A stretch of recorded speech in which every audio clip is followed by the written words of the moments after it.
দেখেন আমাদের ভুমরু গ্রামে ৭৪ বছর স্বাধীনতার ৭৪ বছর স্বাধীনতা, এই স্বাধীনতার পর থেকে আমরা ভুমরু গ্রামে একসঙ্গে এতটা কাজ জীবনে দেখিনি।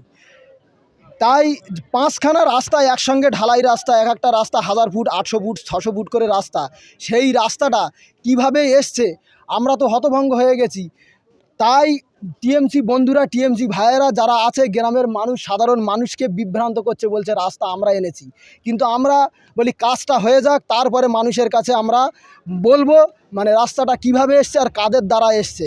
আমাদের কাছে প্রমাণ আছে, আপনাদের কাছে আপনাদের কাছে প্রমাণ সহ কাগজ আছে। আমরা শুধু মুখে বলবো না, কাগজপত্রে আমরা দেখাবো যে এই কাগজের মাধ্যমে রাস্তাটা কিভাবে এসছে, কার অভিযোগের ভিত্তিতে এসছে।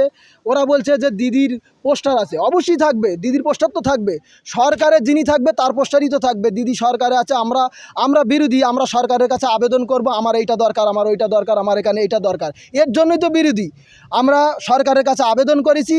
তাহলে শাসক দলের যে নেতারা নেতৃত্ব দিয়ে তাদের লজ্জা হওয়া উচিত যে আমাদের কথায় আজ পর্যন্ত গ্রামে কাজ হয়নি, আর আজকে যারা বিরোধী আছে তাদের কথায় ৫খানা রাস্তায় একসঙ্গে ঢালাই রাস্তায় এসেছে।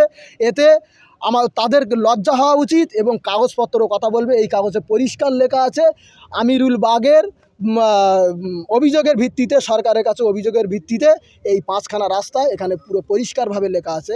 আপনারা মানুষকে দেখাতে পারেন, এখানে পরিষ্কারভাবে লেখা আছে। গ্রাম ভুমরু। আমার নাম আমিরুল বাগ।